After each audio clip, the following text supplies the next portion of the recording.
Okay guys, Assalamualaikum guys. Bersama lagi Safi Popular guys. Hari ini saya akan cerita Tiga cerita okay. 3 kisah seram. Baik, kita mulakan ya. Sebelum saya mulakan, anda perlu tekan butang subscribe. Jangan lupa like dan share, komen di bawah. Okay guys, jangan lupa subscribe Safi Popular guys. Okay, mari kita mulakan kisah yang pertama. Bertajuk Pengalaman di bilik TV. Apa bilik TV? Bilik TV ni akan penuh bila siang je. Kalau dah malam, especially lepas pada pukul 11 hari Sabtu, Ahad lah, budak-budak balik dom masing-masing. Sebab senior cerita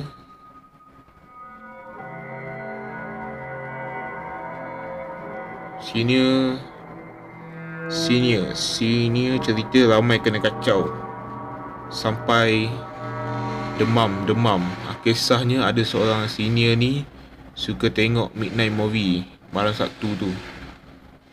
Dia tak percaya cerita senior dulu.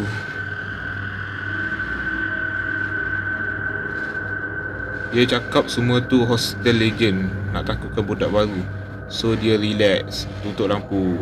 Yang ada cuma lampu luar, so tak adalah gelap sangat. Belakang tu banyak lagi lah kursi terkosong. Elok tengah kusyuk dia tengok cerita, dia dengar macam kursi seret kat belakang dia. Macam ada orang nak duduk. Bukan sekali tapi banyak kali. Dia punya dek je ingat kawan-kawan nak prank. Hilang bunyi seret kursi tu, terdengar pula bunyi macam suara lelaki bersembang belakang dia. Tapi sayup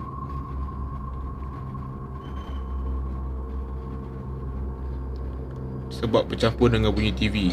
Dia terkejut dan takut nak pusing belakang. Dia macam keras melekat kat tempat duduk dia. Dia cuba fokus dengan apa yang dia orang cakap.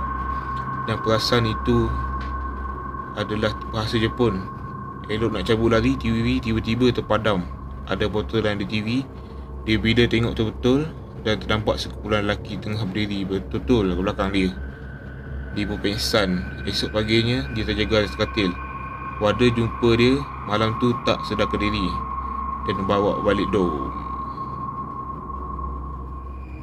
Baik, agak ringkas, agak pendek kisah dia. Baik, kita mula kisah yang kedua. Hari ini akan ada beberapa kisah lah. Baik, kita kisah yang kedua.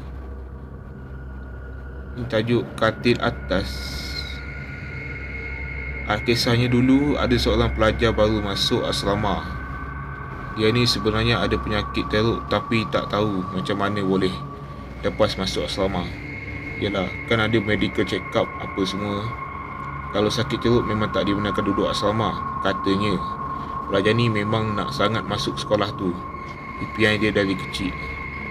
Dia tidur katil atas Ahad. Katil atas. Ada satu hari tu, dia baring di atas katil tu.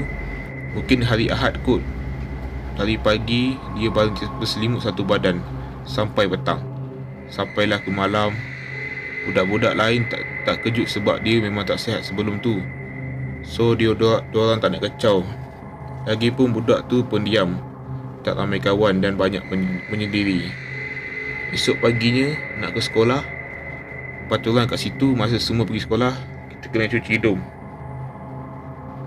Kalau sakit pun mesti duduk di bilik sakit. Bilik sakit bukan balik sakit. Tak boleh duduk dalam dom. Waktu ni lah baru budak-budak kejut dia. Tak bangun-bangun juga. Ada seorang ni selak selimut dia dan tengok muka dia dah pucat, tubuh dah keras. Panggil warden dan warden sahkan dia meninggal dunia. Tak lama lepas tu, rumor mengatakan dia meninggal dunia sehari sebelum tu. Senior cerita, bila katil tu kosong, ada yang ternampak macam orang tengah baring, selimut satu badan.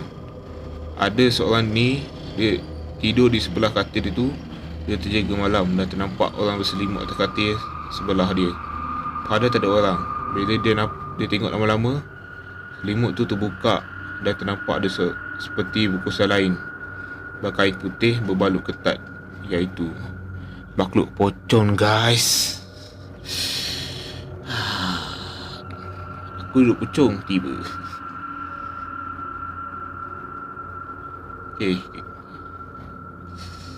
Gila lah.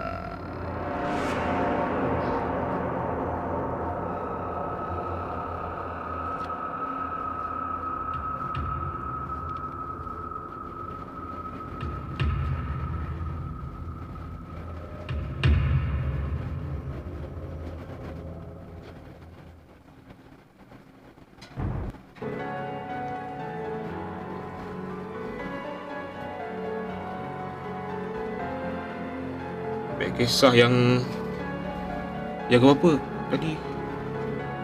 Yang keempat lah ni kan. Kisah yang keempat, yang ni paling aku tak suka tak dalam dialog ni. Dia tajuk rambut panjang. Ada kisahnya, ada satu malam tu tengah ramai-ramai dalam dom, terang benderang satu senior ni baring di katil bawah. Tiba-tiba rambut kawan dia terjuntai hingga kena kepalanya. Kebetulan pula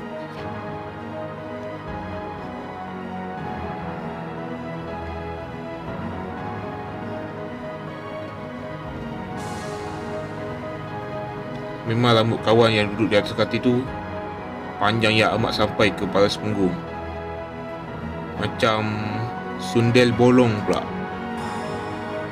Dia pun macam biasalah main-main rambut kawan dia. Dia wangi rambut tu. Dia pun tanyalah, "Hang pakai shampoo apa weh?"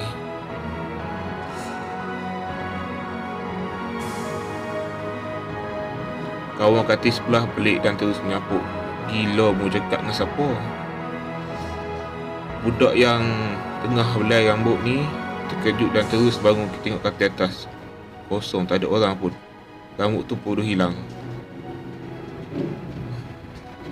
Ada banyak lagi urban legend asrama ni. Biasalah, masuk je asrama macam-macam cerita ada. Sebab apa ada kisah-kisah ni?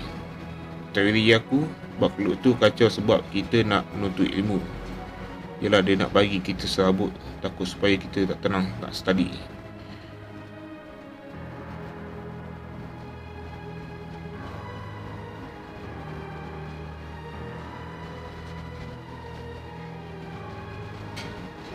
Okay, itu dia 4 kisah guys. Sabar guys, nanti ada kisah lagi guys. Hujan guys.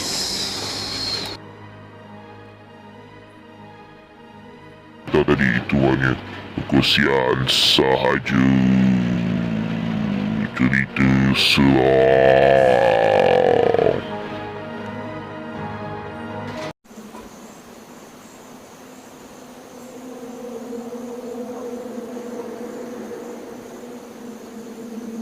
Assalamualaikum guys. Bersama saya lagi dengan Syafiq Popular. Baik, ini part yang kedua. Part yang pertama saya dah cerita 4 cerita, tak silap saya.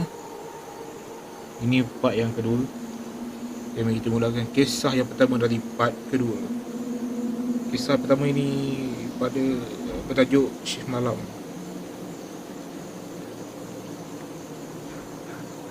Salam satu hobi kepada semua baca FS.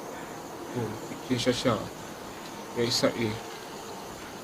Sudah lama aku tidak menjengah page FS ni. Kali terakhir selepas aku up cerita.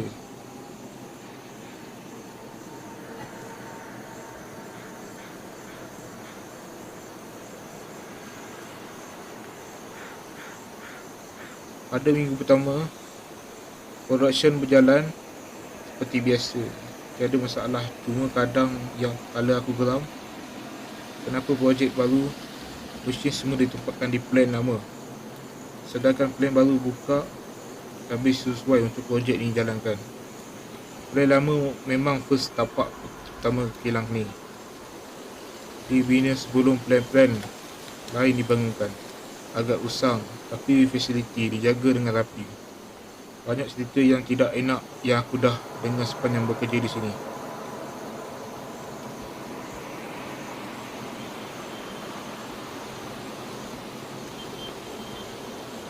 Antaranya ada sebab kenapa plan ni sudah lama tidak beroperasi dan ditutup. Tak dapat aku kongsi atas sebab privasi. Operator aku juga pernah cerita dekat aku pasal plan lama ni memang tempat keras. Sampai gangguan terjadi tak terkira waktu. Siang kena, malam lagi lah kena ganggu. Sudah jadi normal.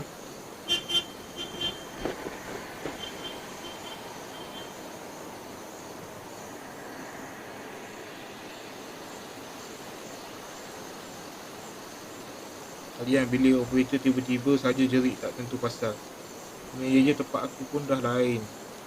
Dah lali dengan keadaan ni. Sehingga kan tiba-tiba office mate menjerit. Dia boleh buat tak tahu je. Manager aku orang Cina. Dulu dia tak percaya benda-benda ni. Tapi bila dah sesuatu terjadi, dia pun jadi takut. Sampaikan tiap-tiap hari dia bersembayang. Banyak yang aku dah dengar. Ada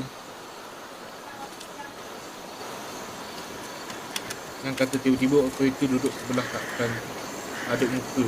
Ada yang nampak nenek tu sampah. Manager aku pula biasa nampak operator yang ambil anestia sakit datang kerja jalan keliling plan dengan kasut tak pakai. Bila tiba tak dijawab, agak pelik macam mana dia boleh lepaskan tegak manager sekat pintu masuk plan. Bila manager call, operator tu dia terkejut sebab operator tu tak ada kat rumah, tak datang kerja. Paling famous dekat sini sudah tentu pasal kerja yang bayar. Yang ni aku minta simpan lah banyak-banyak. Sampaikan orang lama kata tak ada lagi kerja lama yang tidak biasa. Yang tak biasa betul nampak dengan dia. Dengar cerita orang lama, dia ni suka ganggu pekerja baru. Macam mana dia tahu orang ni baru masuk, tu aku tak tahu. Tapi pekerja yang baru masuk paling kurang sekali mesti akan jumpa terlibat dia. Okey, berbalik kepada cerita aku tadi. Untuk minggu pertama tak ada apa-apa kejadian aneh. Cuma aku baru nak biasakan diri untuk kerja waktu malam. Masuk minggu kedua, mulalah episod yang buatkan aku tak boleh lupa sepanjang kerja kat sini. Hari pertama minggu kedua, aku dikejutkan dengan berita plan baru berpuluh-puluh orang kena istirahat. Sampai ke manager plan baru terpaksa kami polis datang sebab mereka tak kaya. Orang atas kata operator saja buat-buat macam tu sebab tak mau kerja. Seolah-olah tak pernah lagi jadi berpuluh-puluh orang kena istirahat sampaikan line production stop. Orang atas pula kerja output. Polis datang pun tak dapat selesaikan masalah.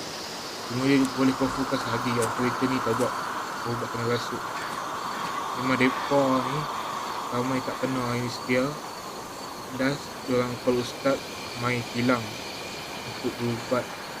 Langkah saja kata ustaz tu masuk pintu depan tilang, habis satu tilang bising dengan bunyi jeritan operator histeria. Aku pun cepat-cepat langkah kanan tinggal. Tempat tu memang meremang habis. Ada yang menjerit, ada yang menangis, ada yang gelak. Hari kedua aku jalan production macam biasa. Walaupun dalam hati aku tu harap sangat malam ni tak ada gangguan tambah-tambah dapat aku jaga. Seperti biasa ketika aku rehat pukul 10 malam. Lalu mesin aku stop semua dah nak aku bagi operator rehat lagi. Tapi malam ni aku keluar rehat lewat sikit sebab mesin down. Jadi aku nak cepat buat. Sementara operator rehat lepas masuk boleh run terus production. Nak jadikan cerita ke aku kalau buat kerja memang tak ingat benda lain dah. Sampaikan aku tak ingat yang aku hidup seorang dalam production. Balik belakang tengok rugi dah. Operator keluar rehat. Aku pun malas nak pusing. Aku sama repair mesin seorang-seorang. Masa tengah repair tu aku letak elektris panel atas meja. Saya letak saja jatuh. Aku pun putih lah. Balik dekat bawah, aku letak atas balik. Aku sama kerja. Selang beberapa minit jatuh lagi. Aku pun masa tu tak fikir apa benda Allah ni. Aku petik spanner tu, aku letak aku pindah dengan benda berat. Nasib jatuh dah. Selang beberapa minit aku dengar pula macam loceng duk bunyi twing twing twing. Bila dengar betul-betul loceng orang pakai dekat kaki bunyi bila dia menari. Memang dengar tapak kaki orang menari dengan bagi dekat ke atas. Kami loceng duk bunyi pantai tu macam ikut irama. Dekat atas tu semua stos pandang barang untuk production baru. Memang tak ada manusia duduk kat malam. Duduk dengar orang lagi dekat atas. Aku stop kat repair machine. Sambil kaki aku pelan-pelan bersekal belakang. Lepas pada tu tiba-tiba pandang tadi jatuh lagi. Habis barang seberak. Lepas lagi aku lari tinggal tutup pintu dengan ekor biar dalam macam tu je. Masuk pun tak ada sekat.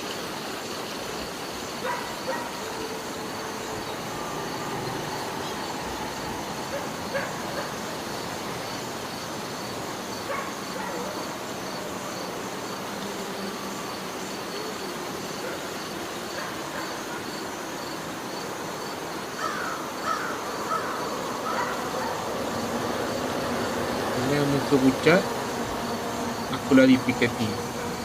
Aku pesan teh tarik, duduk siap baru aku tarik nafas juga. Masa tu fikiran aku kosong. Nak kata takut, tak nak kata tak takut pun bukan. Dia jadi lost, beli orang kata. Mungkin terkejut kot tapi badan duk ketak, tak habis lagi. Lepas rehat aku masuk balik plan, kami duduk langkah. Masuk tu aku baca ayat kursi. Siap-siap sebagai pendinding. Masuk-masuk saja pelayan tu beritahu senyang-senyang tanya. Kenapa aku keluar? Dengan pintu dia terbuka, aircon tak tutup. Aku cuma buat syarat dari suruh senyap. Dia pun angguk. Sama production tengok jam pun dah pergi ke pagi. Sebab nak bagi hilang mengantuk, aku jalan-jalan. Sama itu aku duk tengok kereta buat kerja. Masa duduk jalan-jalan tu tengah aku terhenti sekejap. Sebab aku dapat tangkap bunyi seakan akan duduk. Dia dengar betul-betul ada suara seakan bunyi macam lagu siang. Punca bunyi tu pun kadang dekat, kadang jauh. Kadang dia bunyi macam duduk sebelah telinga kita je. Aku pun tanyalah bisik-bisik dekat Pak Vietnam tu. Dengar ada orang bernyanyi. Dia pula balik dekat cara jari suruh senyap. Dia pun dah agak dah. Dia ingat dia seorang je dengar bunyi tu. Esokan tu aku cerita ke office mate aku. Apa yang dia cerita ni buatkan bulu rumah aku naik canak. Dia kata dulu bos besar kilang ni ada panggil bomoh siam buat semayang dekat tempat ni. Sebab mereka percaya tempat ni tak ada ong. Mula plan lama ni pun nama dia plan 4. Kawan aku cakap bomoh siam tu siap lari lagi. Macam orang kena rasuk dengan gelang penuh dekat kaki dan tangan. Terjawab semua soalan aku semalam. Berhenti setakat ni cara dia cerita aku. Aku cuma last bagi tahu. Aku pun tak biasa bersempot dengan nenek kuayan famous tu. Cuma kemarin nak kita lagi dekat sini takut panjang bergela dan apa semua bosan. Hai Sarjana. Salam jumpa lagi. Cerita Serah.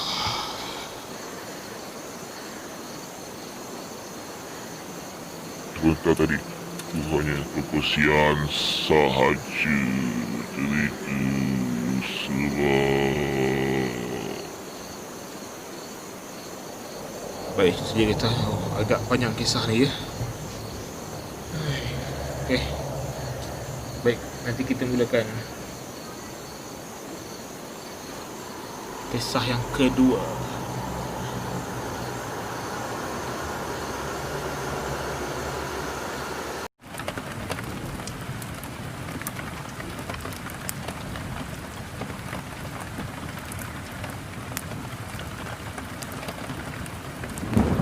Okay guys, mari kita mula kisah yang kedua.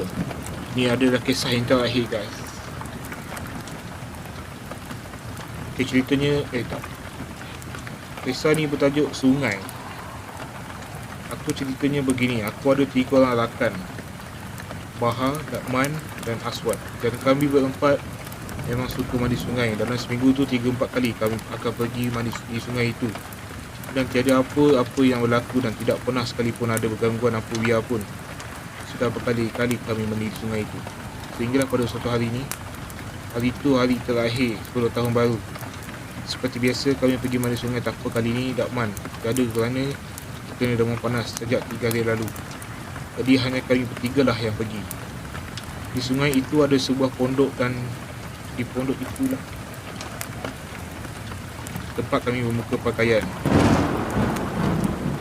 Yang kami mandi telanjang sebab bapak aku memang melarang keras aku mandi di sungai. Aku pernah dipukul bapak menggunakan batang penyapu sampai lebam betis satu kiri kanan. Jadi aku kena mandi telanjang supaya mak bapak aku tidak tahu. Dan oleh kerana di antara kami berempat aku ni leader diorang, maka bila aku telanjang diorang pun ikut telanjang. Benda ni telanjang pula. Okay, biarkan sambung. Kami pun mulalah terjun ke dalam sungai. Wah, aku tu budak macam ni. Sedang leka mandi dengan segala aksi tujuan, tiba-tiba pakaian kami di pondok itu terlempar ke dalam sungai. Masa tu dah lepas waktu maghrib padan ke. Masing-masing kehalenan dengan apa yang terjadi. Tiba-tiba si Bah teriak, "Oi, dak apa ni main baling pakaian? Pasal lah bodoh." Terus si Aswad ketuk kepala si Bah, "Weh, Dakman, kan tiada demam." Lepas balik dari sungai, kami memetik pakaian kami yang dah basah dan meletakkan semua di pondok dan terus sama baling. Siapa bermikir siapa yang balik. Bila cuaca sudah lama mula gelap, barulah kami bersiap untuk sedangkan kami memakai pakaian tahap kami. Tiba-tiba sebiji batu terkena Bahar. Lagi mengamuklah dia, duduk Aswad yang baling. Bila aku nak balik tengah pegas benda, kata Aswad, Bahar jadi dekat aku. Pokoknya akad bahawa tanda pelik, tapi kami anggap tiada apa lagi. Ingat kejadian itu, habis di situ rupanya tak. Ni yang paling seram. Bagi aku, lepas kami dah berpakaian, kami pun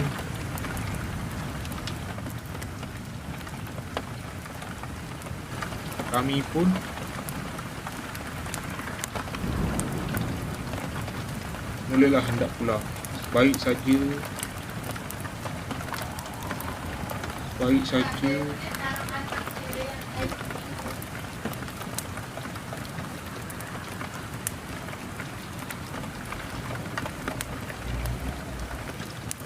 keluar dari pondok kami, terdampak seseorang sedang duduk di atas batu dan memandang tepat ke arah kami. Dalam kesamaran hati mempergunakan cahaya bulan yang angkat terang masa tu. Kami perhatikan orang itu.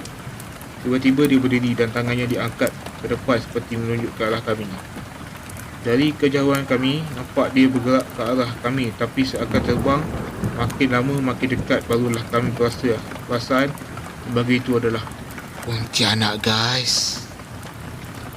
Apa lagi terus kami berlari sekuat hati. Pontianak itu mengejar sambil ketawa mengilai, membuatkan kami berlari sambil menangis tak ingat dunia.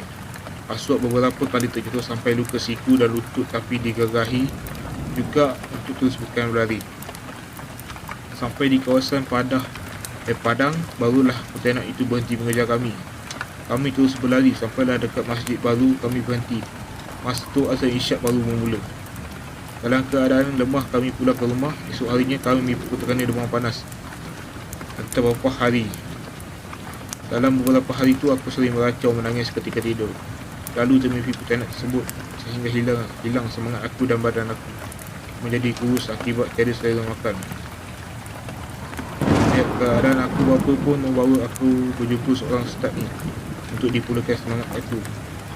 Alhamdulillah, beberapa hari kemudian aku darakan termasuk Dakman sembuh. Masa kami berkumpul, kami menceritakan pengalaman kami pada si Dakman. Rupanya si Dakman yang pertama kali kena kacau, patutlah dia demam panas lepas balik dari sungai tu. Begini ceritanya. Masa kita lawan tahan nafas tu, aku tak tahan, jadi aku bangun. Aku bangun mengambil nafas, kira kalah lah. Bila aku buka mata, aku ternampak Pontianak sedang terbang mengiring kita sambil ketawa menggila-gilai, lalu menghilang di sebalik kelapa sawit. Mukanya tak berapa jelas, tapi senyuman jelas sampai telinga. Sebab itulah aku maksa kamu semua balik awal masa tu. Begitulah ceritanya Dakman. Sejak dari hari itu, Kami hanya mandi sungai pada waktu pagi bila cuti sekolah.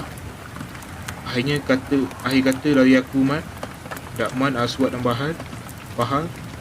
Kalau kamu tu baca kisah ini, ketahuilah bahawa aku menginginkan kamu semua tidur lepak bersama lagi. Sekarang kami dah tua. Oh, kita masa budak. Okay, guys, itu saja guys. Nampak putih anak.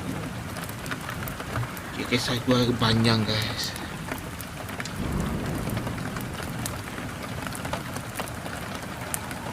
Kisah-kisah yang anda dengar yang ceritakan oleh sebesar tadi itu hanya perkongsian sahaja.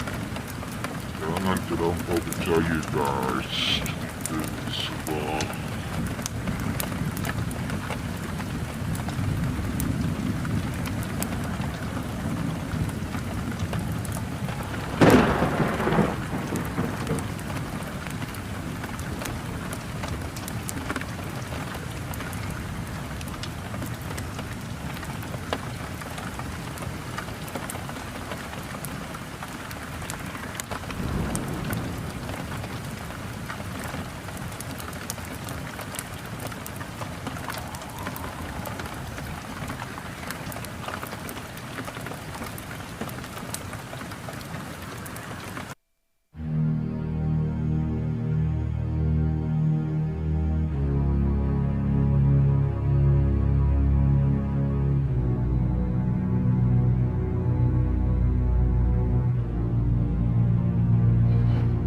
Okay guys, ini adalah Horror Beat Hip Hop Beat Silent, produced by Mondi Beats.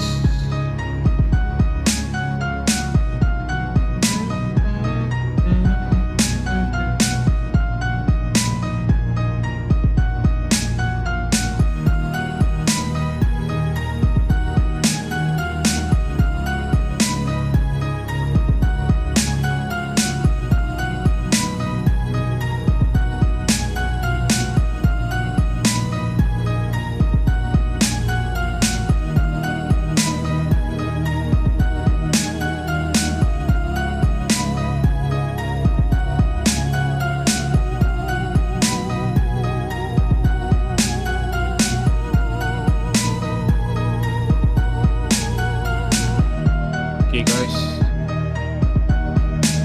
kisah-kisah yang saya ceritakan tadi tu ada part 1, part 2. Itu hanya portion saja. Jangan percaya sangat.